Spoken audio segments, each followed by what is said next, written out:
Medicine লাগবে না, কোনো পাউডার ক্রিম লাগবে না। 40 বছর চেহারাটা উজ্জ্বল থাকবে, দেখলে মায়া লাগবে। কিন্তু আমি যুবকেরে বলি, পায়ে ধইরা বলি, বেয়াদবি মাপ চাই, রাগ করিস না রে বাবা। বল, তোর 25 বছরে চেহারা কেন নষ্ট হয়ে গেল? তোর চেহারার দিকে তাকাইলে কেন মায়া লাগে না? তোর চেহারার মধ্যে কেন উজ্জ্বলতা নাই? একমাত্র কারণ, সারা রাত কবিরা গুনাহ করার কারণে আমার আল্লাহ বেজার হয়ে চেহারার নূর নিয়ে গেছে। খুশি না? এই তোর সাথে মাইয়া কোরআন শপথ করছে না? কয় নাম্বার জানোনি? তুই যত নাম্বার, তোর ওইটা ওই অত নাম্বার। তুই যদি 4 নাম্বার হও, তোর সাথে কসম করা মাইয়াও 4 নাম্বার। তোর সিরিয়াল যদি হয় 5, তোর ওই মাইয়া যে শপথ করে তার সিরিয়ালও 5। তুই যেমন 3 মাইয়ারে ধইরা ইজ্জত নষ্ট কইরা 5মটারে ধরছু, ওই মাইয়া 5টা ছেলের ইজ্জত নষ্ট করে 6 নম্বরে তোরে ধরেছে। আল্লাহর জাতের কসম, তওবা যদি নসিব না হয়, মরার আগে জাহান্নাম কেমন, মরার আগে দেখবি বউ নামের জল্লাদ দিয়া। মরার আগে টের পাবি জাহান্নামটা কেমন ভয়ঙ্কর। ও যুবক, ভালো করে বুঝো, কয়দিন আর বাহাদুরি করো মা? তোমার মতোই তো যুবক জীবনে মাদ্রাসায় পড়ে নাই। সত্য কথার সাক্ষী দিও, জবান বন্ধ রাখিও না। আজকে তোমাকে বয়ান করতেছি, তোমার মতো যুবক জীবনে মাদ্রাসায় পড়ে নাই, স্কুল কলেজে পড়িয়া বলো 5 বেলার নামাজ পড়ে, সত্য কথাটা স্বীকার করো, আছে না নাই? আমি তোমার পায়ে হাত রেখে বিনয়ের সাথে বলি, তুমি একটু তোমার বিবেকটাকে প্রশ্ন করো, তুমি কেন নামাজ পড়তে পারো না? রাস্তায় গাড়ি চালায় কত যুবক, আজান হয়েছে, গাড়ি বন্ধ করে মসজিদে গিয়া নামাজে দাঁড়ায় গেল। বলো বাবা, তুমি কেন নামাজ পড়তে পারো না? তোমার মতো যুবক তাকায় দেখো, নদীর মধ্যে মাছ ধরে, নৌকায় বসে নামাজ পড়ে নাই, ছাড়ে না। মনে মনে জিজ্ঞাসা করো, তুমি কেন পারো না? তোমার মতো যুবক ব্যবসা করে, চাকরি করে, 5 বেলার নামাজ পড়ে, তুমি কেন পারো না?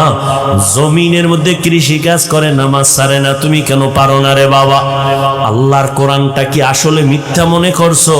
যদি বলো হ্যাঁ, তো একটা ভুল আমারে বাইর কইরা দেখায়, এখন আমি দাড়ি কেটে ফেলবো।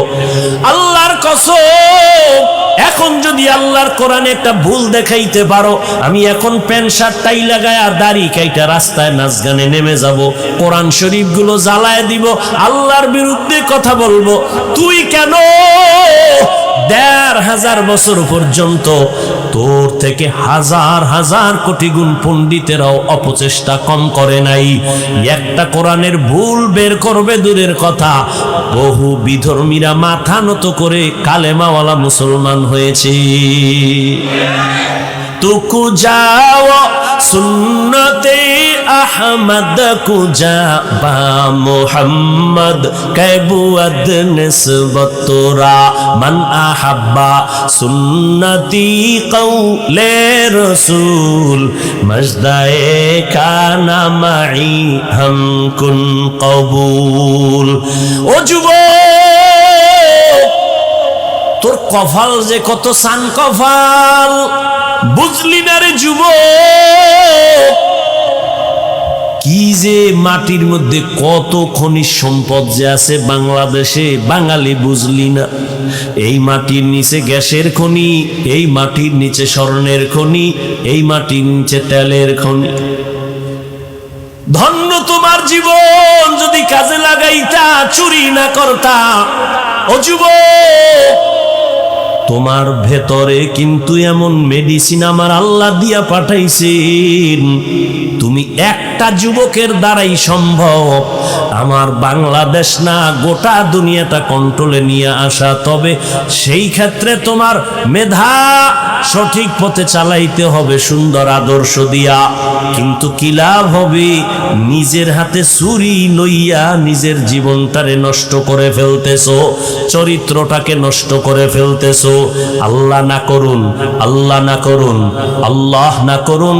আমি আজকেও বলে আসছি মাগরিবের পরে এক জায়গায় 2500 যদি আল্লাহ তোরে এই সময়ে দুনিয়া থেকে নিয়ে যায়, দুনিয়া থেকে যদি তুমি মরিয়া যাও, আল্লাহ না করুন কথার কথা যদি আজ মরে যাও, যুবক একটু ভাবছো নিজে তোর আব্বা আম্মা কানলেও কিন্তু ভেতরে ভেতরে খুশি হবে কেন? ছেলেটার চরিত্র এত খারাপ, ওর কারণে আমরা সমাজের মানুষের সামনে মুখ দেখাইতে পারি না। মইরা গেছে একটা বালা গেছি গা। একটু চিন্তা কর তোর কপালটা এত খারাপ কেন যে তুই মইরা গেলে তোর মা বাপ খুশি হবে, তুই মরে গেলে ইমাম সাহেব খুশি কারণ তার সাথে আচরণ ভালো করো নাই, তুই যদি মরিয়া যাও আলেমরা খুশি কারণ তোর ফেসবুকের স্ট্যাটাস দেখে মানুষ কষ্ট পায়, তুই মইরা গেলে তোর বন্ধুটা পর্যন্ত খুশি কারণ তুই বন্ধুর সাথে ব্যবহার ভালো করো না।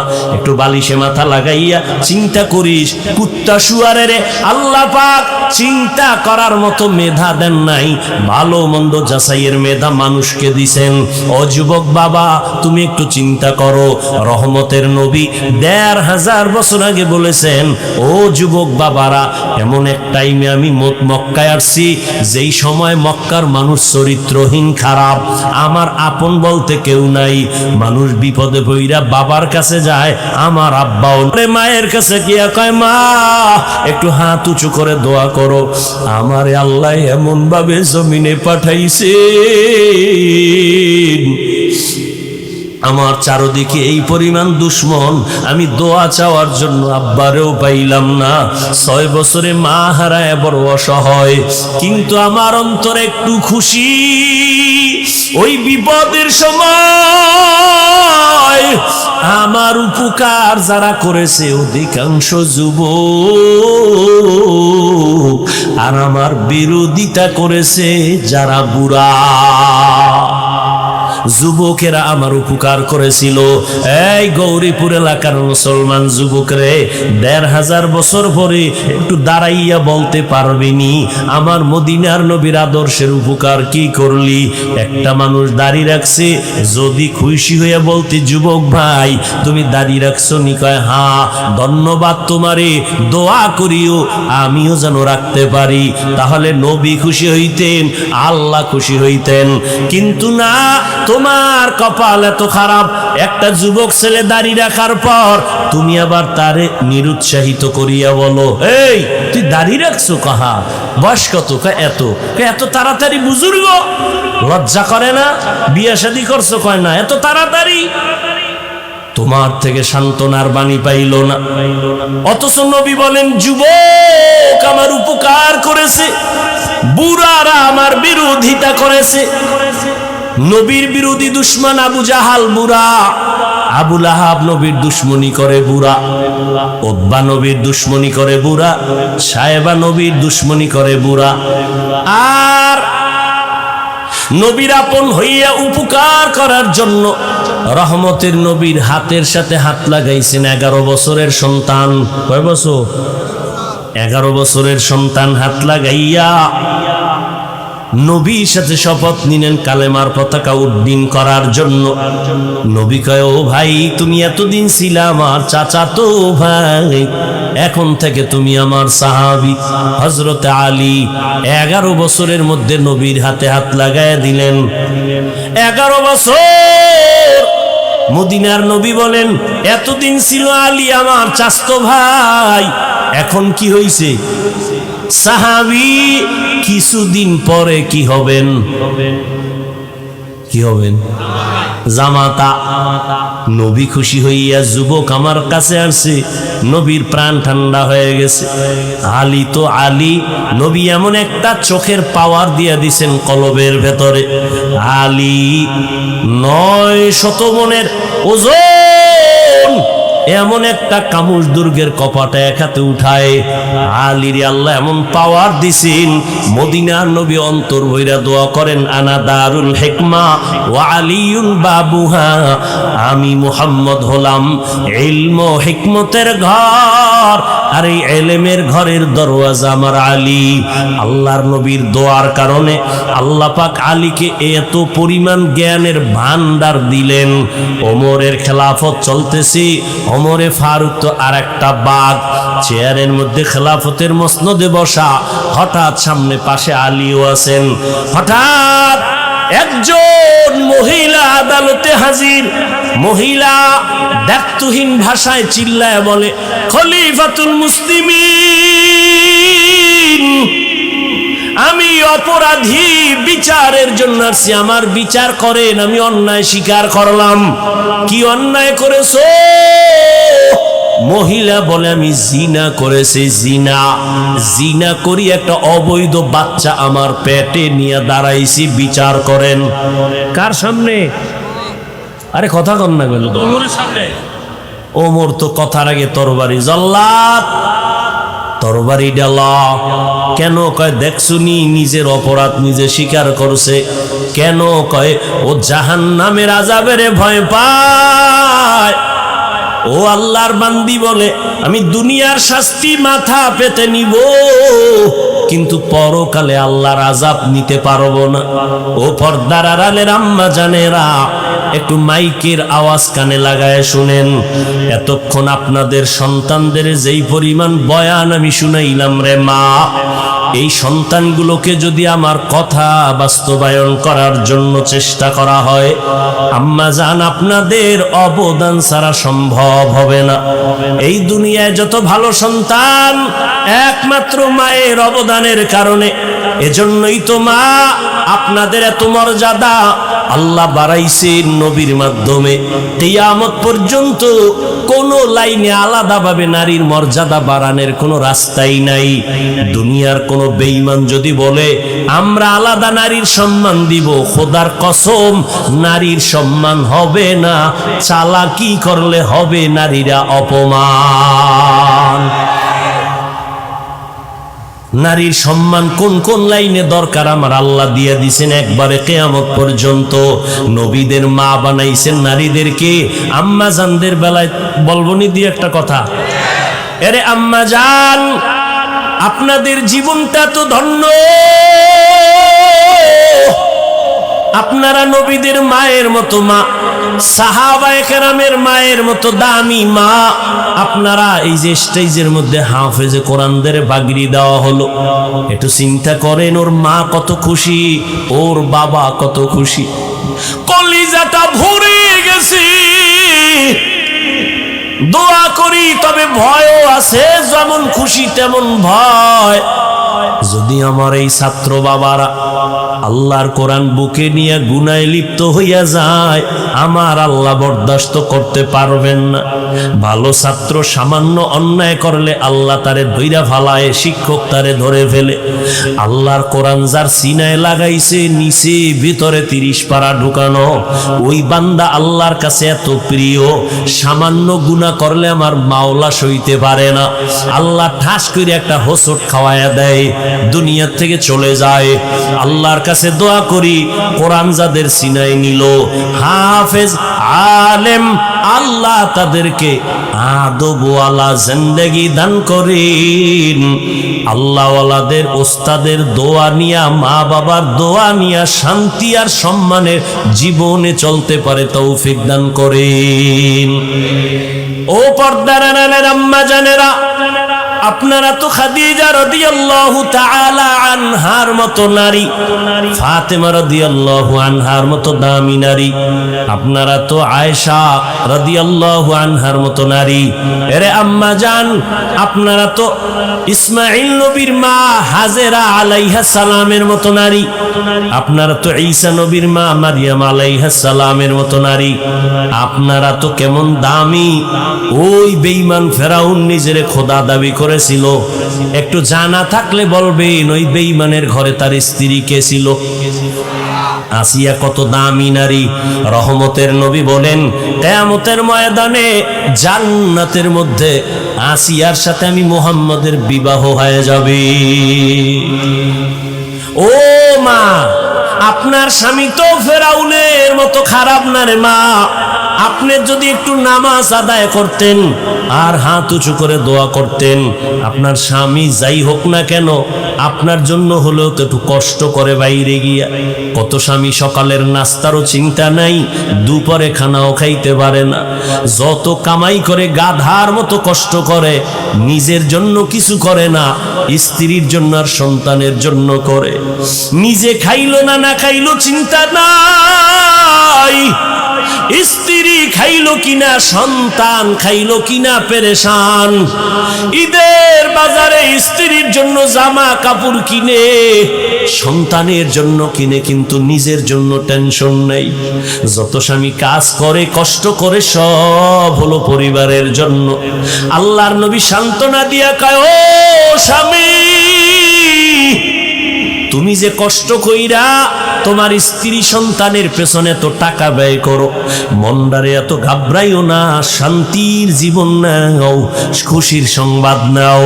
তুমি মাদ্রাসা মসজিদে যদি এই টাকাগুলো দান করতা, যা সওয়াব পাইতা, তোমার স্ত্রী সন্তানের পিছনে ব্যয় করিয়া তার থেকে বেশি সওয়াব পেয়ে যাইবা। ও পর্দার আড়ালের আম্মা জান, ঘরে আসার পরে যদি স্বামীকে সালাম দিয়া বরণ করে একটু বুঝাইতেন, ও স্বামী আমার আব্বা জানের ঘর ছাড়িয়া মায়ের কোলের মায়া বাদ দিয়ে আমি আপনার ঘরে চলে আসছি, না খাইয়াও দিন কাটাইতে রাজি, খাইলে পাবো না খাইলে পাবো তার কোনো চিন্তা নাই, তবে আপনার কাছে আমার একটা দাবি, আমরা ঘরের মধ্যে বাচ্চা নিয়ে যে থাকি, আপনার কাছে অনুরোধ, কোনোদিন হারাম টাকা ঘরে নিবেন না, ঢুকাবেন না। হারাম টাকা দিয়া আমাদের সন্তানের পবিত্র রক্ত নাপাক করব না, না খাইয়া কষ্ট করব, তারপরেও না হারাম খাইয়া আমাদের রক্ত নাপাক করব না। ও আম্মা জান, আপনি যদি এইভাবে হাসি মুখে স্বামীটাকে বুঝাইতেন, ঘরের মধ্যে কোনো স্বামী হারাম ঢুকাইতে পারত না।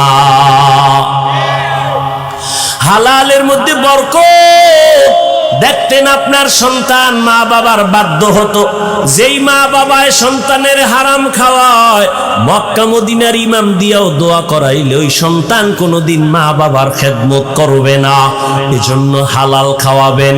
ও আম্মা জান, আপনার সন্তানটাকেও যদি ছোট থেকে কোরআন পড়াইয়া ডাক্তার বানাইতেন, আপনি মরিয়া গেল সন্তান ডাক্তার হইয়াও কোরআন পড়ে দোয়া করতে ভুলতো না। আপনার সন্তানটারে যদি বুঝাইতেন, বাবা আমি তোর মা, সবাই তো মাকে সম্মান করে, ও বাবা তোর কাছে আমার দাবি, তুই কামাই রুজি কইরা আমারে খাওয়াবি চাই না, আমি চাই তোর প্রশংসা যেন মানুষ করে দোয়া করে। আলেম ওলামার দোয়া নিবি, মুরব্বি পাইলে সালাম দিবি, দোয়া নিবি। আম্মা জান, সন্তানগুলোকে যদি এইভাবে বুঝাইতেন, আপনার সন্তান কোনোদিন মা বাবার সাথে বেয়াদবি করত না, আলেম দেখলে সালাম দিত, বড় দোয়া নিত না, ওস্তাদের সাথে বেয়াদবি করত না, দোয়া নিয়ে চলতো, আপনার কপাল খুলতো, সন্তানের জীবনটা উজ্জ্বল হয়ে যাইত।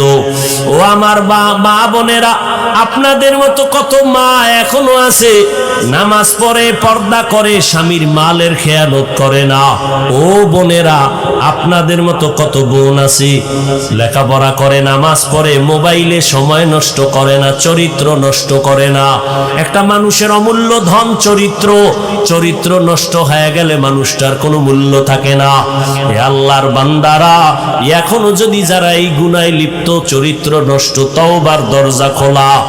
আল্লাহর ইবাদতের জন্য এখনো সময় দিতে পারো না রে যুবক। ইবাদত বড় দামি একটা সম্পদ। আমার নবীকে আমার আল্লাহ মেরাজের বেলায় আব্দ শব্দ বলে ইশারা করলেন। তিনটা কারণে নবীকে আল্লাহ আব্দ শব্দ বলেছেন মেরাজের ঘটনার শুরুতে। নবীকে আল্লাহ বান্দা বলিয়া বুঝাইছেন। বেঈমান নাস্তিকেরা ওরা নবীর মেরাজটা সরাসরি বিশ্বাস করে না। আমি আব্দ শব্দ দিয়া বুঝাইলাম, বান্দা শুধু রুহের নাম না, বান্দা শুধু দেহের নাম না। রুহু আর দেহটার দোনোটার সংমিশ্রণে হয় একটা মানুষ, একটা বান্দা।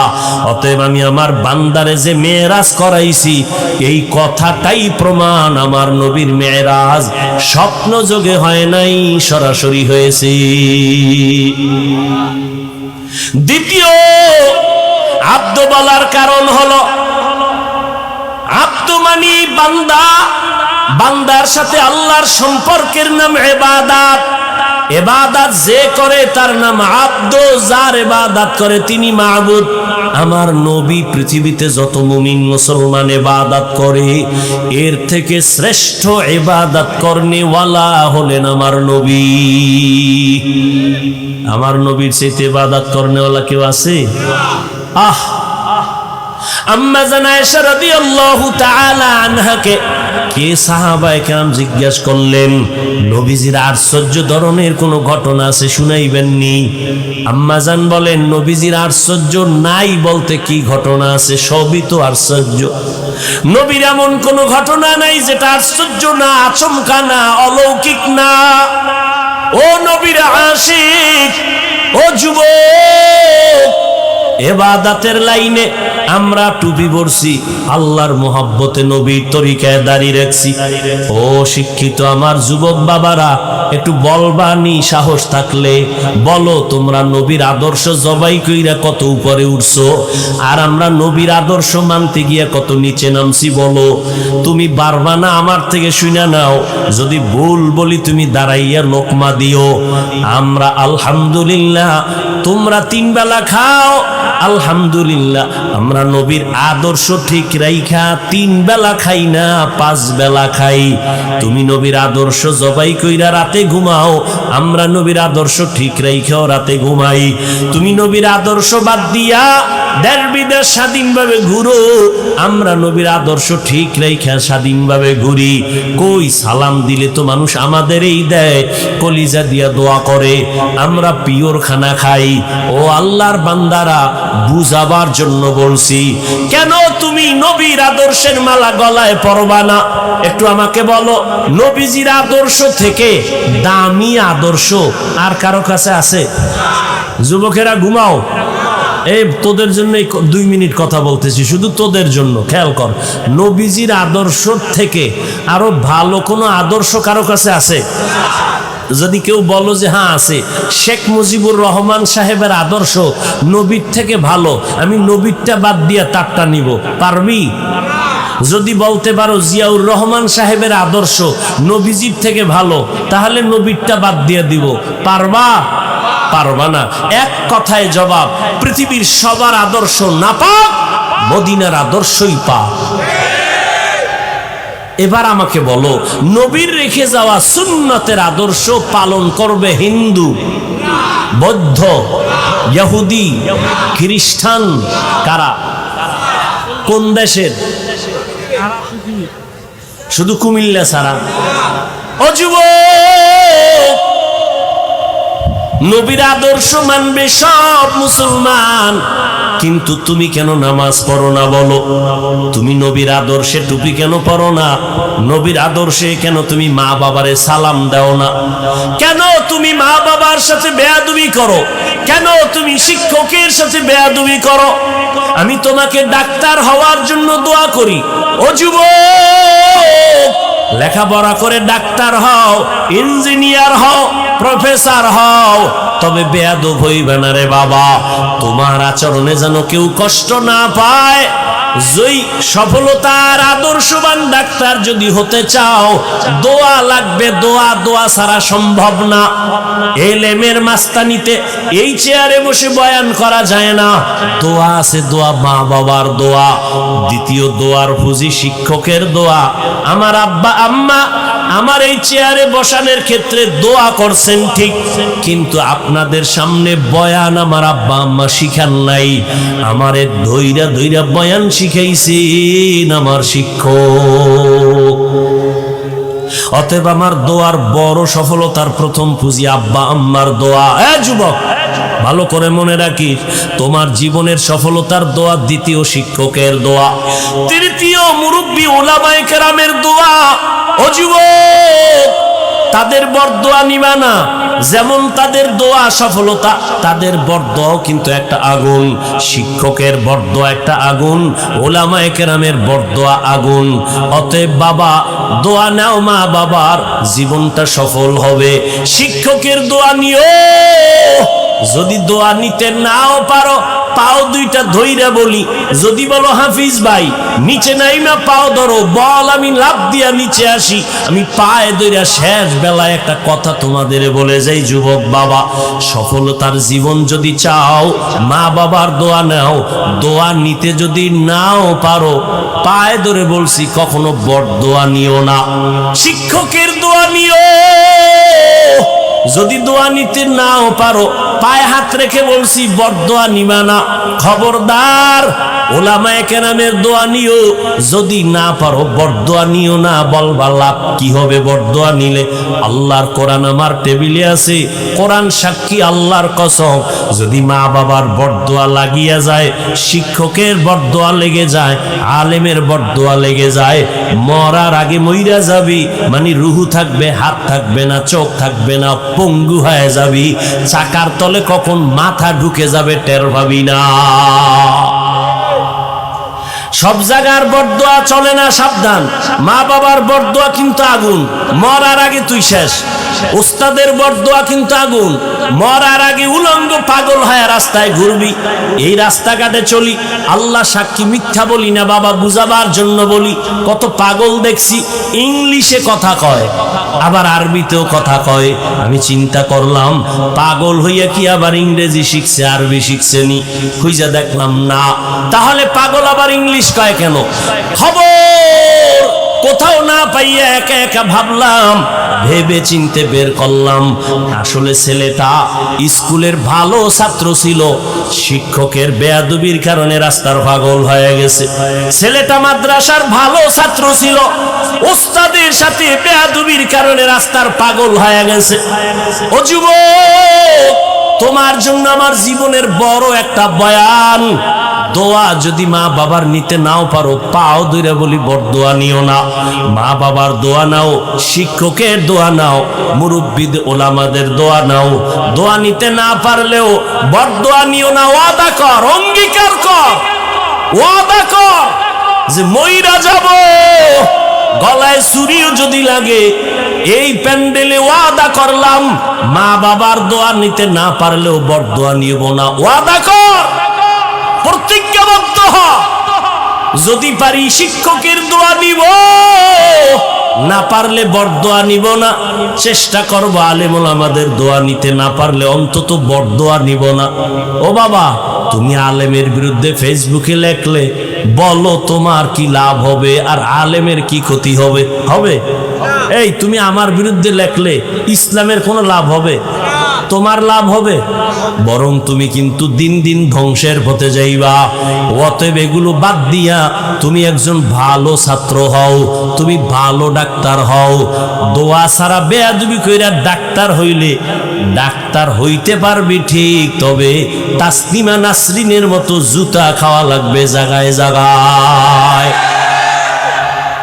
বেয়াদবি কইরা প্রফেসর হইতে পারবি ঠিক, কিন্তু আহমদ শরীফের মতো জুতার বাড়ি খায়া মরণ লাগবে, কবরও হবে না। ঢাকা কলেজের প্রফেসর আহমদ শরীফ মরার আগে ছেলে মেয়েরে বলছে, আমি মরা কবর বিশ্বাস করি না, মরলে আমারে কবরে দিবি না। ঠিকই ওই বেঈমান মরার পর সন্তানেরা কবরে রাখে নাই, দেহটা হসপিটালে দান করে দিয়েছে। ওই আহমদ শরীফ প্রফেসর ঢাকা কলেজের ক্লাসের মধ্যে ঢুইকা কয়, এই ছেলে মেয়ের আমার নাম জানুনি? কয় জানি। বল। কয় বেদ্দবি হবে। কয় শোন, আমার নাম আহমদ শরীফ। শুনছো না তোরা কোরআন শরীফ? জি স্যার। শুনছো হাদিস শরীফ? জি স্যার। শুনছো মক্কা শরীফ, মদিনা শরীফ? কয় জি স্যার। আজকে থেকে শুনা ল, মক্কা শরীফ বাদ, মদিনা শরীফ বাদ, কোরআন শরীফ বাদ, হাদিস শরীফ বাদ, আমি আহমদ শরীফ তোদের জন্য যথেষ্ট। ওই ডাক্তার হয়ে লাভ নাই, ওই প্রফেসর হয়ে লাভ নাই। সুনামের সাথে জীবনটা তৈরি করো। সেজন্য মা বাবার দোয়া আর মোবাইলের থেকে নিজের চরিত্রটারে বাঁচাও, কারণ চরিত্র একটা অমূল্য সম্পদ। দিন দিন কবি নজরুলের ইতিহাস পড়ো, কত গর্ব করো। তোর মতো সারা রাত আকাম করলে জীবনে কবি নজরুল হতে পারতো না। তুই যে সারা রাত মোবাইলে আকাম করো, নির্লজ্জ বেহায়ার মতো। ঘুমের মধ্যে মরণ হয়নি? এই যুবকেরা বল। আচ্ছা, আজরাইল যদি আইসা দেখে তোর কানের ভিতরে গানের তার লাগানো, তুই মুসলমানের সন্তান, আল্লাহর ভয় নিয়ে বল, তুই আজরাইল যদি দেখে রাতে তুই কানের মধ্যে তার লাগাইয়া ঘুমাইছো গান শুনতে শুনতে, আল্লাহর কাছে কালকে কি জবাব দিবি?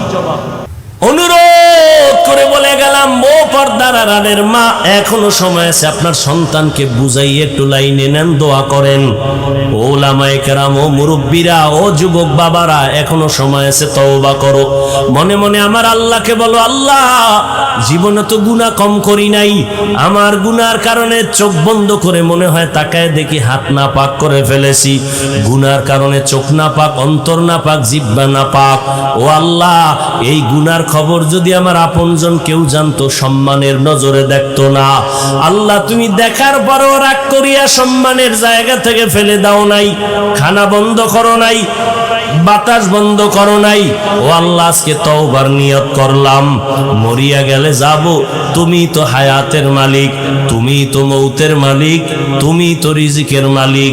জীবনে তো অন্যায় কম করি নাই, মনে চাইছে নামাজ পড়বো না, পড়ি নাই, মনে বলতো আড্ডা দিব, বেপর্দা নারী দিয়া দিছি, মনে চাইছে পার্কে যাব, দৌড়ায় গেছি। ও আল্লাহ, আজকে থেকে ফিরতে চাই, আর নামাজ ছাড়বো না, আর দাড়ি কাটবো না, আর বেপর্দায় চলবো না, মা বাবাকে কষ্ট দিব না, ওলামায়ে কেরামের বিরুদ্ধে যাব না, নবীজির তরিকা মেনে চলবো। অন্তরটাকে ঘুরাইয়া আল্লাহর মোহাব্বত যদি থাকে, তওবা করো। আমার আল্লাহ কত দয়াময়, আল্লাহ তোমার আমার গুনাহ দেখার পরও রাগ করে পানি বন্ধ করেন নাই, বরং আমার আল্লাহ প্রতিদিন ডাকে, নাই বান্দা তওবা কর, জীবনের গুনাহ মাফ করে দিব। আল্লাহর নবীর তরিকা মতে ইবাদত চালু করে দাও, আর লেখাপড়া করো, চাকরি করো, ব্যবসা করো, মনে মনে তওবা করো, আর নামাজ ছাড়বো না, বেপরদায় চলবো না, দাড়ি কাটবো না, মা বাবার দোয়া নিয়া, মুরব্বীদের দোয়া নিয়া, শিক্ষকের দোয়া নিয়া, উলামায়ে কেরামের পরামর্শ নিয়া, নবীজির তরিকা মেনে চলবো। আল্লাহর কাছে তওবার নিয়ত করো। জানি না কার কপাল ভালো, কারটা খারাপ। আবু জাহালের মতো 13 বছর নবীর বয়ান শুনিয়াও কালেমা পড়ে নাই, আর 27 বছরের যুবক ওমর নবীর কাছে তরবারি নিয়ে গিয়েও কালেমা পড়ে ফেললো। এই ময়দানেও জানি না কার কপাল কেমন। কিছু আল্লাহর বান্দা ওমরের মেজাজ নিয়ে গুনার কথা মনে করে তওবা করে ওয়াদা করবে, আর নামাজ ছাড়বে না, বেপরদায় চলবে না। আবার একদল গোলাম তওবা নসিব হবে না, এখান থেকে বের হইয়া আরো বিরোধিতা শুরু করে গুনার পাল্লা ভারী করবে। ও আল্লাহ, এই ময়দানে আমি দাবি করি সবার সিনাটা হেদায়েতের জন্য খুলে দেন, তওবার জন্য কবুল করে নেন। আয় আল্লাহ, প্রত্যেকের দ্বীনের হেদায়েতের উপরে চলার তৌফিক দান করেন। আলহামদুলিল্লাহি রাব্বিল আলামিন, ওয়াসসালাতু ওয়াসসালামু আলা সাইয়্যিদিল আমবিয়া ওয়াল মুরসালিন ওয়া আলা আলিহি ওয়া আসহাবিহি আজমাইন। ইয়া আরহামার রাহিমিন, ইয়া আরহামার রাহিমিন, ইয়া আরহামার রাহিমিন। রব্বিরহামহুমা কামা রাব্বায়ানি সগীরা। আল্লাহুম্মা ইন্নাকা আফুউন কারীম তুহিব্বুল আফওয়া ফা'ফু আন্না। আল্লাহুম্মা ইন্না নাসআলুকা রিযাকা ওয়াল জান্নাহ ওয়া নাউযু বিকা মিন সাখাতিকা ওয়ান নার। আয় আল্লাহ, আমরা গুনার বোঝা নিয়ে হাত তুলেছি। কত উলামায়ে কেরাম, মুরব্বী, হাজী সাহেব, ব্যবসায়ী, চাকরিজীবী, ছাত্র, যুবক ভাই, পর্দার আড়ালে মা বোনেরা, আপনি সবাইকে মাফ করে দেন, তওবাওয়ালা জিন্দেগি দান করেন, গুনাহের প্রতি ঘৃণা জমায়ে দেন, নেক আমলের আগ্রহ বাড়ায় দেন। আয় আল্লাহ, এ মাহফিল কবুল করে নেন, মাদ্রাসা কবুল করে নেন, আসাতেজায়ে কেরাম তালিবুল ইলমদের কবুল করে নেন। আয় আল্লাহ মুহিব্বিন মুতাআল্লিকিন সহযোগিতাকারীদের কবুল করে নেন। সারা দুনিয়ায় শান্তি দান করেন, মুসলমানের ঈমান আমল হেফাজত করেন। আয় আল্লাহ প্রবাসে যারা ব্যবসা চাকরি করে হেফাজত করেন, বাংলাদেশ শান্তির দেশ বানায় দেন।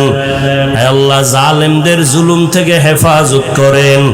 আয় আল্লাহ নবীজির সুন্নাতওয়ালা জিন্দেগি দান করেন, নবীজির রওজায় গিয়া সালাম দেওয়ার তৌফিক দান করেন, বাইতুল্লাহর গিলাফ ধরে লাব্বাইক বলার তৌফিক দান করেন। আয় আল্লাহ মা বোনদের আবেদা পর্দানিশি বানায় দেন, সন্তানগুলো নেককার বানায় দেন। আয় আল্লাহ প্রত্যেকটা যুবকের দিনের খাদেম বানায় দেন। মোবাইলের গুনাহের থেকে হেফাজত করেন, মোবাইলের গুনাহের থেকে হেফাজত করেন, মোবাইলের গুনাহের থেকে হেফাজত করেন। আয় আল্লাহ আমাদের সবাইকে নামাজি কোরআন পড়নেওয়ালা বানায় দেন। كما فضل مكانا على مكان وإنسانا على إنسان ونشهد أن لا إله إلا الله وحده لا شريك له لا ضد له ولا ند له ولا مثل له ونشهد أن سيدنا وسندنا وحبيب ربنا وطبيبنا وطبيب قلوبنا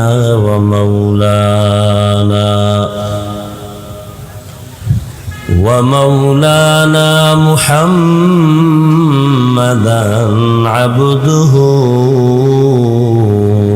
ورسوله أرسله بالحق بشيرا ونذيرا وداعيا إلى الله بإذنه وسراجا منيرا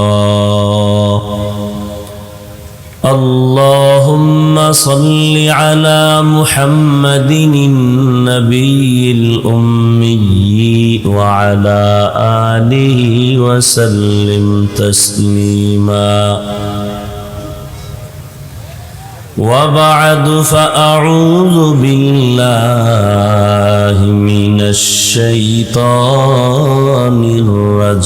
الرجيم بسم الله الرحمن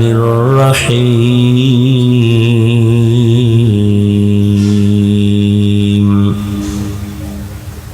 وما خلقت الجن والإنس إلا ليعبدون وقال النبي صلى الله عليه وآله وسلم لا طاعة لمخلوق في معصية الخالق أو كما قال النبي عليه الصلاة والسلام صدق الله مولانا العظيم صدق رسوله النبي الأمي الكريم ونحن على ذلك من الشاهدين والشاكرين والذاكرين والحمد لله رب العالمين سبحانك لا علم لنا إلا ما علمتنا إنك أنت العليم الحكيم رب اشرح لي صدري ويسر لي أمري واحلل عقدة من لساني يفقه قولي یہاں ہم سب مسافر ہیں قبر آخر ٹھکانہ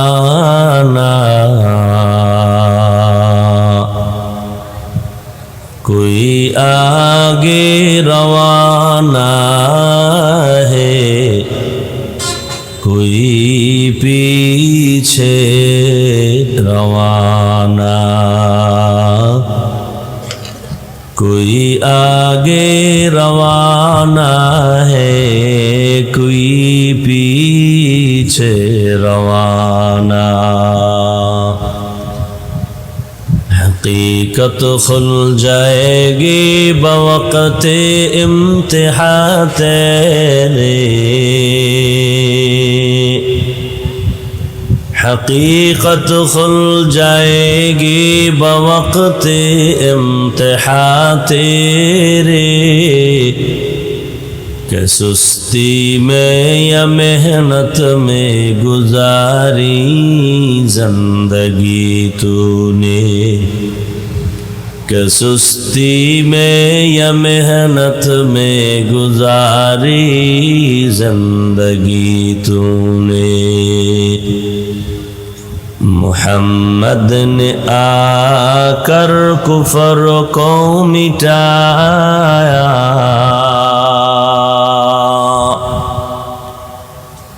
محمد نے آ کر کفر کو مٹایا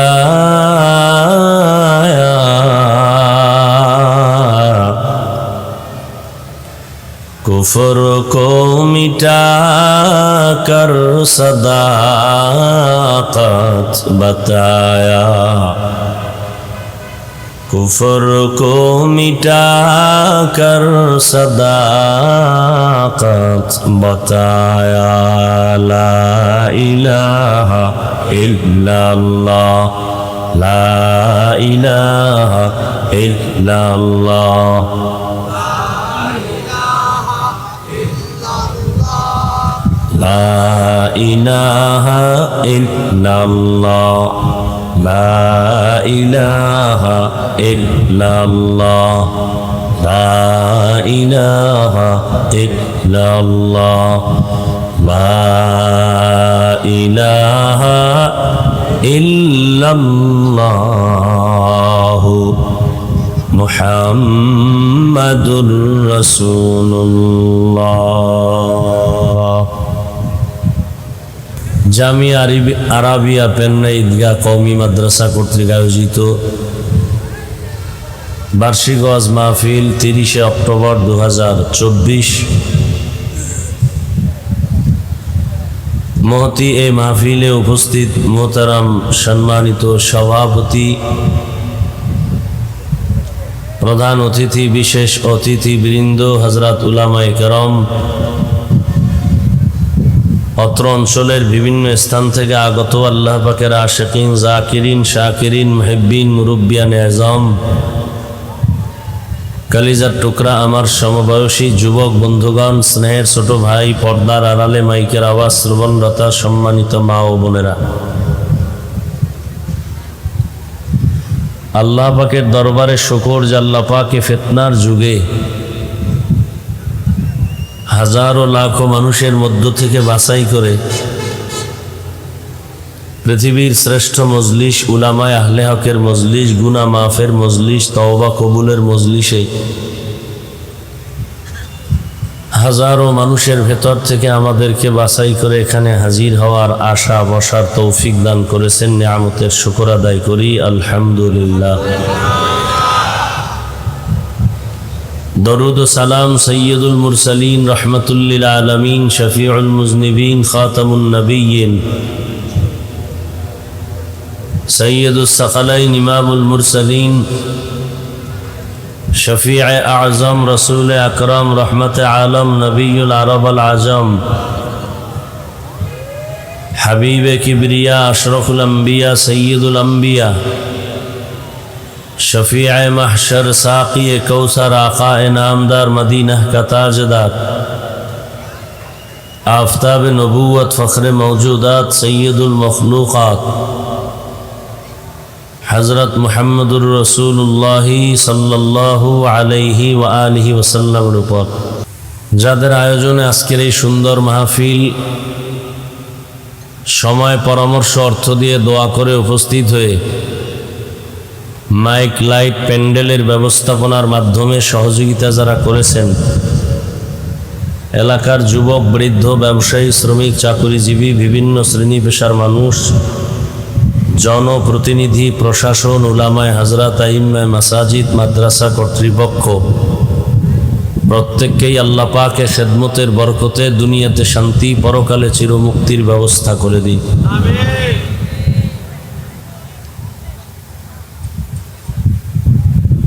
হযরত উলামায়ে কেরাম দীর্ঘ সময় কোরআন সুন্নাহর আলোকে আলোচনা রেখেছেন, সবরের সাথে আপনারা শ্রবণ করেছেন। উলামায়ে কেরামের কথাগুলো সহি তরিকায় সবাইকে আমল করার তৌফিক দান করেন। উলামায়ে কেরামের ইজ্জতকে আল্লাহ বেশি বেশি বাড়ায় দেন। কি সবাই আমিন বলেন না? সমস্যা?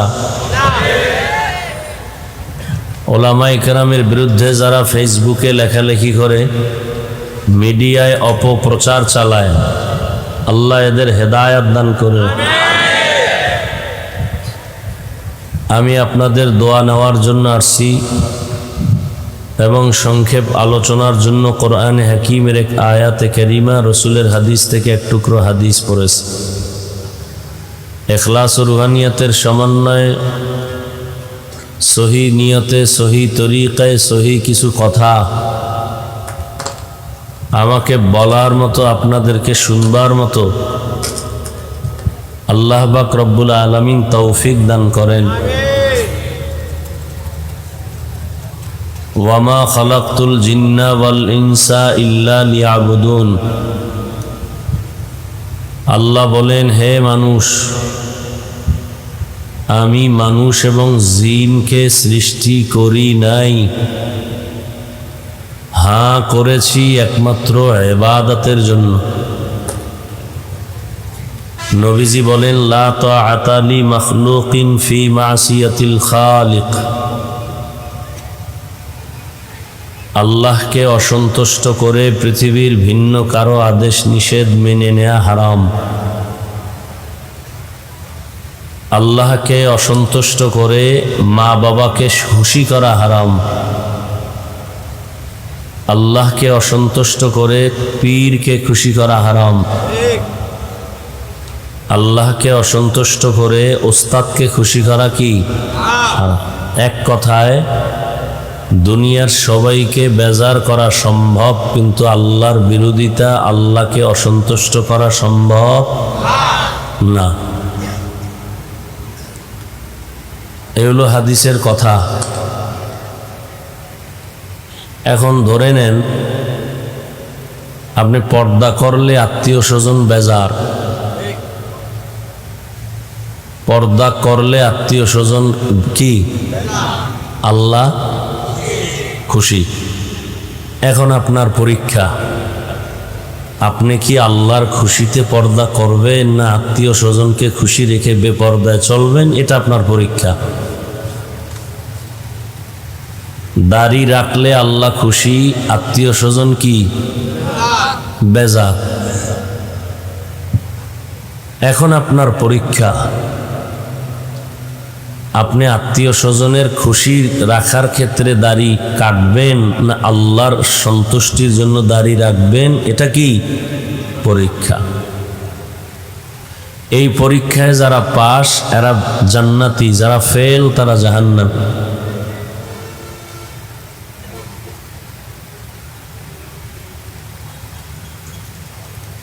আল্লাহ আমাদেরকে ঈমানের পরীক্ষায় পাশ করার তৌফিক দান করেন।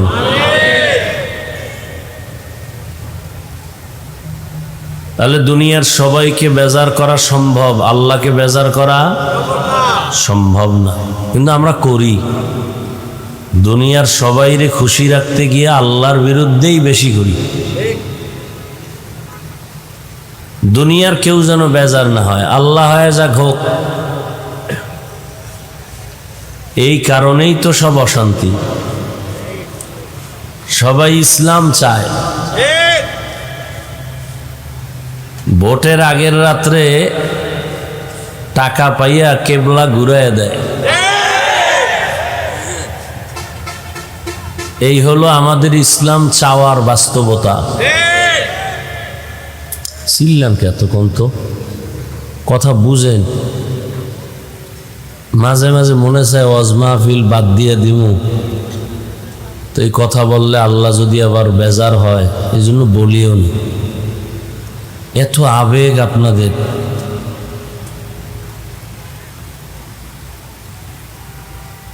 এখন মোনাজাত দিয়া বাসায় যাওয়ার পালা,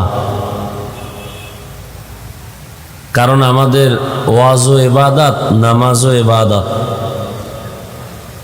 কোনো ইবাদত করতে গিয়ে ভিন্ন কোনো আমলের ক্ষতি করা যাবে না। এজন্য খুব সংক্ষেপ দু চারটা কথা বলব। ওয়াজ হেদায়েতের গ্যারান্টি না যে 2 ঘন্টা বয়ান করলে সব হেদায়েত পাবে, এর গ্যারান্টি আছে কি? আপনাদের ধারণা কি আছে? নাই। স্বয়ং নবীজি বয়ান করতেছেন, কত পিওর বয়ান। সেই বয়ান শুনলো এবং নবীকে দেখলো, যে নবীকে এক নজর দেখলে জাহান্নামের আগুন হারাম, যে নবীজের চেহারা মোবারক এক নজর দেখলে পেটের ক্ষুধা নিবারণ হয়ে যায়, সেই নবীজিকে মন ভরে 13টা বছর দেখলো, বয়ান শুনলো, এরপরও কপালে হেদায়াত আসলো না, কালেমা পড়লো না। আপনাদের জানা মতে বলেন তো সে কে? আবু জাহাল। অন্যদিকে এক যুবক 27 বছর বয়স, কত বছর? তরবারি হাতে নিয়ে দৌড়ায়, নবীকে জবাই করবে। কাছে গিয়া নবীজির এক নজর দেখে বলে, নবী আপনি আমার কল্লা কেটে দেন আর কালেমার রশি গলায় লাগায়া এরপরে। 27 বছরের যুবক নবীকে জবাই করতে গিয়া কালেমা পড়ে ফেললো, আর 13 বছর নবীরে দেখলো, এরপরও কালেমা পড়লো না। এই হলো ইমানের হালাত আর পরীক্ষা। এর নাম কপাল। ঘরে আগুন লাগছে, নতুনভাবে ঘর করা যাবে, কপাল পুড়ে গেলে নতুন কপাল আর পাওয়া যায় না। কপাল পুড়ে কেন? মা বাবার সাথে বেয়াদবির কারণে। কপাল পুড়ে শিক্ষকের সাথে বেয়াদবির কারণে। কপাল পুড়ে ওলামায়ে কেরাম মুরব্বীদের সাথে বেয়াদবি করার কারণে। এদের দ্বারা যেমন কপাল পুড়ে, আবার লাইন মতো চললে কপাল খুলে। আল্লাহ আপনাদের নিয়ে আসছেন, কেউ জোর করে এখানে আসতে পারেন নাই। অনেকে আসতে চেয়েছিল, পারে নাই। এখানে আসতেও কপাল লাগে, এখানে বসতেও কপাল লাগে, দোয়া করে গুনাহ মাফ করাইয়া তওবা করে যাইতেও কপাল লাগে। এখানে সবাই বসতে পারবে না। টাকা তো অনেকেরই আছে, মক্কা তো ইচ্ছা করলে মাসে 2 বার যেতে পারে, যুগ যুগ হয়ে গেছে যেতেই পারে না, টাকার অভাব নাই। বাইতুল্লাহ যাইতে টাকা লাগে না, কপাল লাগে। কি লাগে? এই মিয়া জবান খুলেন, কি লাগে? দুনিয়ার ভাবসাব যা প্যান্ডেলের বাইরে, এখানে কোনো ভাব নাই। এখানে নিজেরে যত ছোট মনে করতে পারেন, কপাল খুলবে। এটা ভাবের প্যান্ডেল না, এটা কান্নার প্যান্ডেল, তওবা করার প্যান্ডেল, গুনাহ মাফ হওয়ার প্যান্ডেল। অতএব কোনো ভাব দেখাইলে কপাল পুড়ে যাবে। আল্লাহ সবাইকে হেদায়াত দান করে।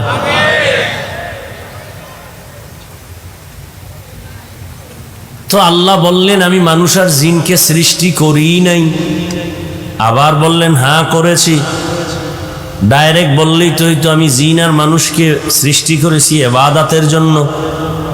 প্রথমে করি নাই নেতিবাচক শব্দ দিয়া, পরে আবার ইতিবাচক দিলেন, কারণ কি? এর সংক্ষেপ কারণ হলো মানুষের জেহেনকে আল্লাহ পাক খালি করে একটা কথাই ঢুকাইলেন, এ মানুষ তোমাকে সৃষ্টি করা হয় নাই।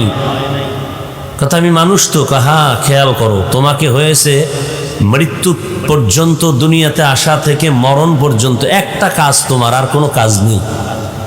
খাওন দাওনের কাজ তোমার না, ঘুমের কাজ তোমার না, চলার কাজ তোমার না, তোমার জীবনে কাজ একটা, ইবাদত। তোমার জীবনে কাজ কয়টা? কি? ইবাদত। মানে ইবাদত মানে কি, এবং ইবাদত করব কেন, ইবাদত কিভাবে করব?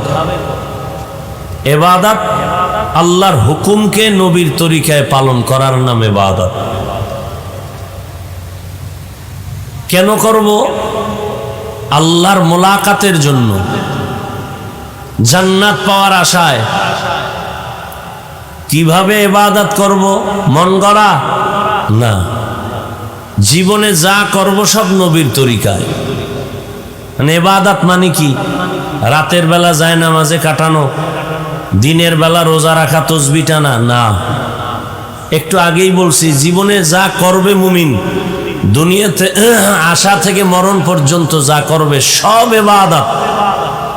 খানা খাবেন ইবাদত, ঘুমাবেন ইবাদত, হাসবেন ইবাদত, কান্না করবেন ইবাদত, বাথরুমে যাবেন ইবাদত, সব ইবাদত। মন গড়া না, কার তরিকায়? একমাত্র নবীর তরিকা। নবীজির তরিকায় খানা খাবেন ইবাদত, নবীর তরিকায় বাথরুমে যাবেন ইবাদত, নবীর তরিকায় কাউকে মোহাব্বত করবেন ইবাদত, নবীর তরিকায় কাউকে দুশ্মন মনে করবেন ইবাদত। মানুষের জীবনে যা করবে সব ইবাদত। আল্লাহর সন্তুষ্টির জন্য নবীর তরিকায় করলে ইবাদত। কেন করব ইবাদত? আল্লাহ পাওয়ার জন্য, জান্নাতের পজিশন বাড়ানোর জন্য। দুনিয়াতে আর কোনো কাজ নাই ইবাদত ছাড়া। রাজনীতি করবেন তাও ইবাদত। কখন ইবাদত হবে? যদি নবীর তরিকায় হয়। নবী রাজনীতি করছেননি, শুধু করেন নাই, পৃথিবীর প্রত্যেকটা মানুষকে রাজনীতি শিক্ষা দিয়ে গেছেন। নবী হলেন পৃথিবীর শ্রেষ্ঠ রাজনীতিবিদের শিক্ষক, আর কোরআন শরীফ হলো পৃথিবীর শ্রেষ্ঠ রাজনীতির কিতাব। আর পৃথিবীতে সংসদ ভবন বা পার্লামেন্ট হলো রসুলের মসজিদ, মসজিদে নববী। আর আমরা কি বলি? মসজিদে রাজনীতি চলবে না। কে কয় যে দুর্নীতি আর পেটনীতি করে? এরা কয়, এরা কয় মসজিদে রাজনীতি চলবে না। তার মানে হুজুর যে কোরআনের রাজনীতি করবে তা চলবে না, উনি যে পচা রাজনীতি করবে, ধান্দাবাজি করবে, এটা চলবে। হুজুর কোরআনের লাইন মতো চললে মসজিদের ইমামতি থাকা কঠিন, আর উনি পচা পায়খানা খাইয়াও কমিটিতে থাকতে সমস্যা নেই। আর আমার দেশের ছেলেরা নাকে তেল লাগায় ঘুমায়, দেশ স্বাধীন। হ্যাঁ, তুমি এখানে নাকে তেল লাগায় ঘুমাও, দেশ স্বাধীন। আর ঢাকাতে মা বোনেরা সাংবাদিক সম্মেলন করে বলে আমাদের অধিকার ফেরত চাই। কি অধিকার? কয় দেহ ব্যবসা করে খাইতাম, ওই দেহ ব্যবসা করে আবার স্বাধীনভাবে চলবো, কারো হস্তক্ষেপ থাকা যাবে না, সেই অধিকার চাই। আর তুমি নাকে তেল লাগায় ঘুমাও স্বাধীন। মুসলমান স্বাধীনভাবে ঘুমাতে পারে না। মুসলমান 24 ঘন্টা চোখ কান খোলা রাখতে হবে। মুসলমান তো নাকে তেল দিয়ে ঘুমাবে সেদিন। এদেশের ময়দানে ওলামায়ে কেরাম দ্বীনের বয়ান করবেন, কোনো বেনামাজি সুদখোরের অনুমতি নিতে হবে না যেদিন। মুসলমান তো নাকে তেল লাগায় ঘুমাবে সেদিন। এদেশের প্রত্যেকটা মসজিদ মাদ্রাসার কমিটিতে বেনামাজি সুদখোর থাকবে না যেদিন। কিন্তু দোষ দিবেন কারে? আকাম তো আপনিই করেন। ওই যে একটু আগে বলছি, ইসলাম চায় ভোটের আগের রাত্রে কেবলা ঘুরায় দেয় হাদিয়া পাইয়া, সুদ খাইয়া, টাকা খাইয়া। আল্লাহ হেদায়াত দান করুন। এই জন্য আপনি রাজনীতি করেন ইবাদত হিসাবে। আপনাদের কি ধারণা ইসলামের মধ্যে রাষ্ট্রীয় ব্যাপারে কোনো সমাধান নাই, কোনো নীতি নাই? কেন বলেন ইসলামে রাজনীতি নাই? আপনার কথা এটা বুঝায় না যে ইসলাম সব দিক থেকে কমপ্লিট, একদিক থেকে দুর্বল। কোরআন শরীফে সব আছে, একদিক থেকে দুর্বলতা আছে রাষ্ট্রীয় ব্যাপারে। আপনি এই কথা বলার দ্বারা তো এটাই প্রমাণ হয়। অথচ কোরআন শরীফ তো কমপ্লিট, কিয়ামত পর্যন্ত এক সংবিধান। এটা আওয়ামী লীগ আর বিএনপি আইয়া এটার ফালনান লাগবো, সংশোধন করা লাগবো, সেই সংবিধান কোরআন না। কি কেউ মন মতো করে, আর এক দল একেডারে ফালটা আগুন দিয়ে ভোর, আঙ্গ মন মতো করো। আর আল্লাহ কোরআন শরীফ এমন সংবিধান করেছেন, কিয়ামত পর্যন্ত হিন্দু তার অধিকার ফিরে পাবে।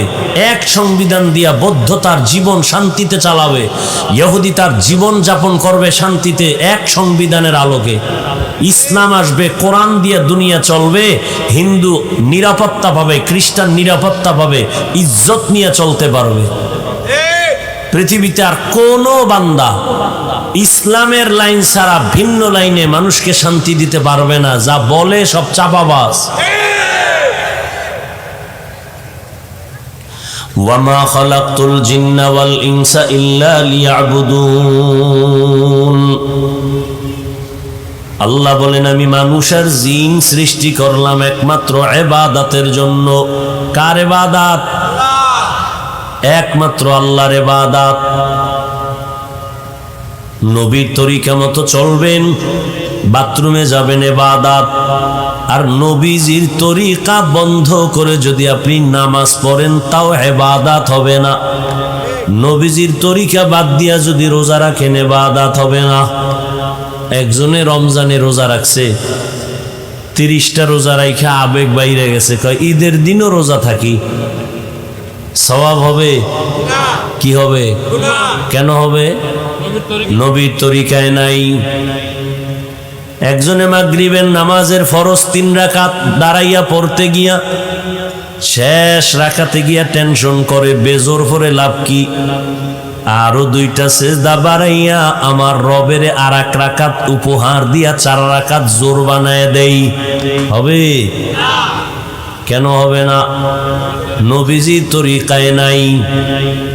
আল্লাহ যেমনে বলছে নবীকে দেখাইছেন, ওইভাবে তুমি করবা। বুঝে আসুক আর না আসুক, মানবা, পালন করবা। এর নাম গোলামি। যারা গোলামি করবা তোমার নাম আবেদ।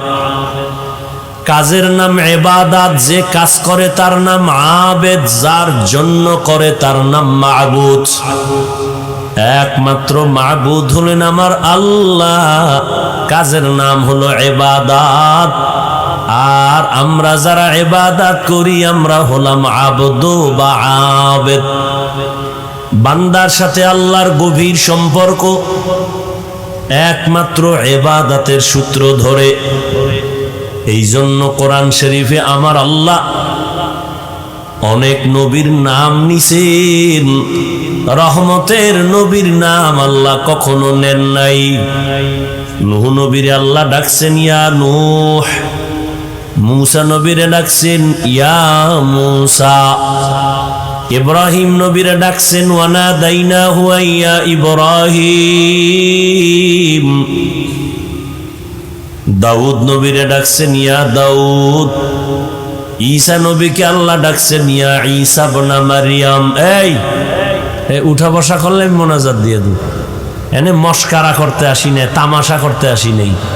আমাদের প্রত্যেকটা সেকেন্ডের মূল্য আছে।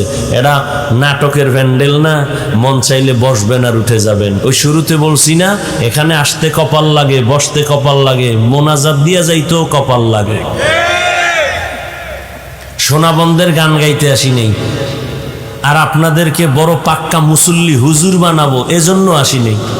অতএব ভয় পাইয়েন না, হুজুরে বোধহয় আমাকে বুজুর্গ বানায় দিয়ে যাবে, কোনো টেনশন নেই।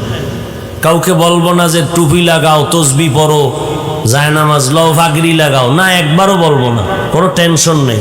কি বলি এটা শুনো। আমার নবী মুহাম্মদ কার বন্ধু? জবান খুলেন, আল্লাহর বন্ধু। আল্লাহ পাক রব্বুল আলামিন তবে আলাদা করছেন কি?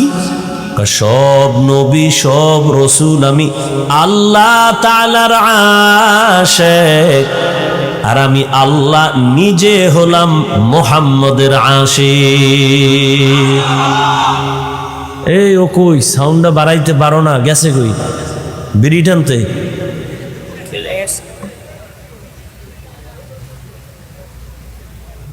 মানুষের বডির জন্য আসল জিনিস রুহু। কি ভাই, এই রুহুটা দেহে না থাকলে এই দেহের কোনো দাম আছে? লাশ পড়ে থাকবে। ঠিক আমাদের বয়ানের রুহু হলো সাউন্ড। আমার এই প্যান্ডেলেরও দরকার নাই, বরং এটার দিছে আরো গরম লাগে। লাইটেরও দরকার নাই, মাইক থাকবে, বয়ান চলবে। আপনাদের তো এক রাত, আমার তো প্রতি রাত। তো নিজের শরীরের হক আদায় করা লাগে। তারপরও কুত্তার মতো দৌড়াই সারা দেশে 12 মাস। কুত্তাও এরম দৌড়ায় না। কি জন্য দৌড়াই? এই দৌড়টা যদি আমার বুঝাবার জন্য বলি, কাউকে ছোট বানাবার জন্য না। এ আপনাদের মুসলমানের পিছনে না দৌড়াইয়া 12 মাস না, শুধু 6 মাস 1 ঘন্টা করে যদি হিন্দুদের মন্দিরে দৌড়াইতাম, খ্রিস্টানদের গির্জায় যাইতাম, পুরা বাংলাদেশের ইহুদি, খ্রিস্টান আর হিন্দু সব মদিনার পাগল হয়ে যেত। কিন্তু মুসলমান ডিরে লাইনে আনা গেল না। মাওলায় পারে না, করোনার মতো দিয়া ওই গাদ্দারগুলোর ঘাড় সোজা হয় না। এখনো হারাম খায়, সুদ খায়, ঘুষ খায়, আলেমের বিরুদ্ধে কথা কয়। এরম বেয়াদব নাই? হ্যাঁ, চালাও কত পারো। আল্লাহ,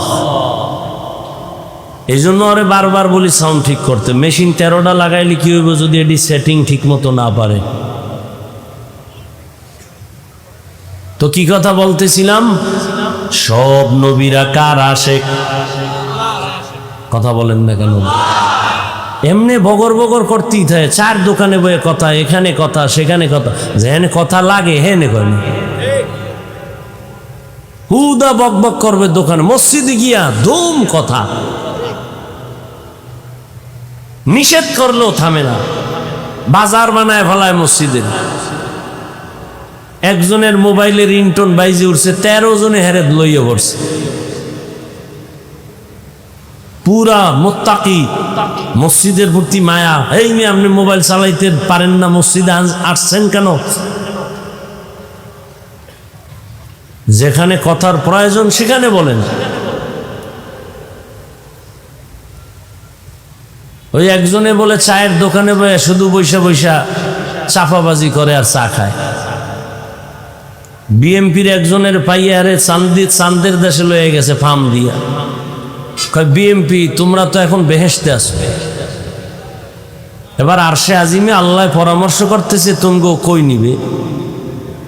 বিএমপি তো এরা তো আর ওইরকম মক্কার হাজি না। রাজনীতি যারা করে এরা দুনিয়া, পুরা পশমে পশমে দুনিয়া। আখেরাত বলতে এদের মধ্যে কিচ্ছু নেই। যতটুকু দেখায় শুধু দুনিয়া পাওয়ার আশায়, আপনাদের মন নেওয়ার জন্য না। ইসলাম ইসলাম জিকির করে। এরা কেউ ইসলাম চায় না। চায় ওই আমারে অনেকে মাঝে মাঝে আমি ধমক দিই, কয় বিএমপি এইটা করলো না ইসলামের জন্য, আওয়ামী লীগ। আমি বললাম, এরা কি ইসলামের ব্যানার নিয়ে আপনাদের কাছে ভোট চাইছে যে আমাকে ব্যানারটা ইসলামী ব্যানার, ভোট দাও, আমরা কোরআনের শাসন কায়েম করব, এই ইসলামের লাইনে দেশ চলবে। এরা তো এই স্লোগান দেয় না। তুমি যে ইসলামের লাইনে নাই তার কাছে ইসলাম চাও কেন? যারা ইসলামের লাইনে ইসলাম চায় এগো ভোট দাও না কেন?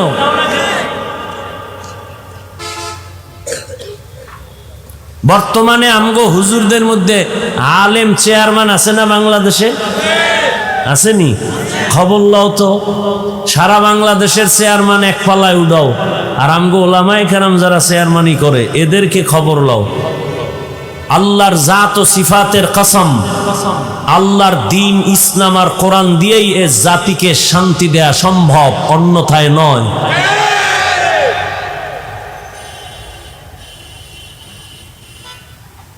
তো চায়ের দোকানে বইয়া বিএমপির এই কথা কইলে হে খুশি না বেজা? ও মিশা কইছে তো হে খুশি। দোকানওয়ালারা কয় তাড়াতাড়ি দুধ বেশি দিয়ে একটা দুধ চা দাও, হ্যাঁ রুটি দাও। এই বিএমপি ভাগছে আইসা আওয়ামী লীগের একটা। কাহারে তোমরা এত টেনশন কেন করো? চোখটা খুললে দেখবা তোমরাই। এ ফার্ম ফাইয়া কায়ারে শুধু দুধ চা না, রুডির লগে কলাও দাও। এইরকম চাপাবাজি কইরা 13 কাপ চা খাওয়া শেষ।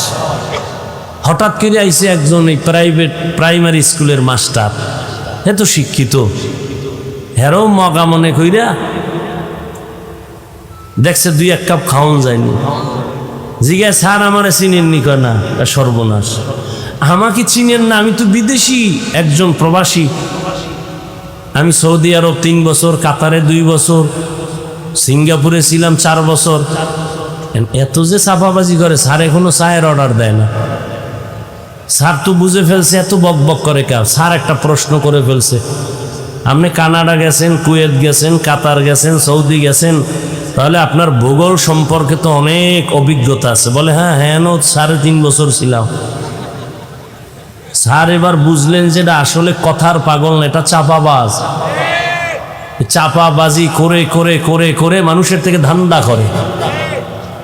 এ দুনিয়ায় সবগুলোই চাপাবাজি করে দুনিয়া পাওয়ার জন্য। এই জন্য আমি সেদিন ঢাকায় বলেছি, ও যুবকেরা, আল্লাহর কসম করে বলি, তোমরা এই জীবনে যত আপন পাইছো সব স্বার্থপর। তোমাদের জীবন নিরেট, তোমাদের জীবনের আপন বন্ধু হলো একমাত্র উলামায়ে কেরাম। এছাড়া তোমাদের আপন কেউ নেই। দেখো না, এত গালি দাও, এত বিরোধিতা করো, এরপরও আলেম দোয়াই করে, কখনো বড় দোয়া করে না। দেখলে হাসি মুখে সালাম দেয়, বাবা কেমন আছো। এই ব্যবহার তোমাকে কেউ দিবে না। আর তুমি যে যাদের পিছনে দৌড়াও, স্বার্থে আঘাত লাগলে দল থেকে শুধু নাম কাটে না, কল্লা কেটে দেয়। আল্লাহ সব ভাইকে হেদায়াত দান করেন। আল্লাহ তাআলা বলেন, সব নবী পয়গম্বর আমার আশিক, আর আমি আল্লাহ একমাত্র মুহাম্মদের আশিক।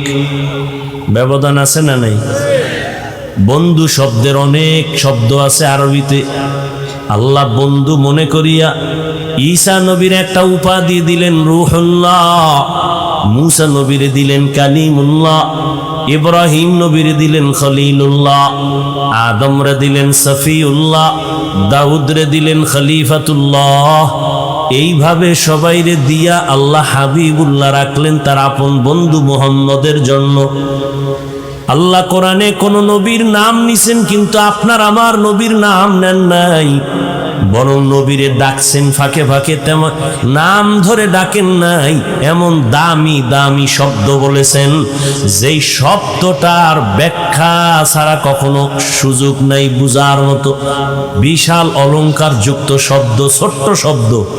রাহমাতুল লিল আলামিন, ইয়া আইয়ুহাল মুজাম্মিল কুমিল লাইলা ইল্লা কালিলা, ইয়া আইয়ুহাল মুদ্দাসসির। নবীরে ডাকলেন ইয়াসিন, তাহা। নবীরে ডাকলেন সিরাজাম মুনীরা, নবীকে ডাকলেন খাতামুন নবীন। আল্লাহ কোথাও নবীর নাম ধরে ডাকেন নাই। কিন্তু নবীর জীবনে 2টা আশ্চর্য ধরনের সফর হয়েছিল। একটা সফর জমিনে, আর একটা হয়েছিল আসমানের উপরে। 2 সফর বড় আশ্চর্য ধরনের। এক সফর আল্লাহ পাক রব্বুল আলামিন সুখের সফর করাইছেন, আর একটা সফর নবীর জীবনের বড় দুঃখের সফর করেছিলেন। 2 সফরের 2 জন সফর সঙ্গী। এক সফর মক্কা, দোনো সফর মক্কা থেকেই শুরু, দোনোটা সফর রাতের বেলায় শুরু। এক সফর মক্কা থেকে মদিনা, সফর সঙ্গী পয়গম্বরের জান্নাতি সাহাবী আবু বকর সিদ্দিক রাদিয়াল্লাহু তাআলা আনহু। আর এক সফর হলো মক্কা থেকে বাইতুল মাকদিস, ওখান থেকে 7 আসমানের উপরে আরশে আজিম। ওই সফরের সঙ্গী কিছু সময়ের জন্য জিব্রাইল আমিন। আল্লাহ পাক এই যে দুইটা সফর করাইছেন, একটা হলো মক্কা থেকে মদিনায় হিজরত, এর থেকে আরো আশ্চর্য ধরনের সফর হলো আসমান ভ্রমণ করা। এত বড় আশ্চর্য ধরনের সফর যে ১৫০০ বছর পর এখনো অনেক নাস্তিক পর্যন্ত এই সফরকে মেনে নিতে পারে না।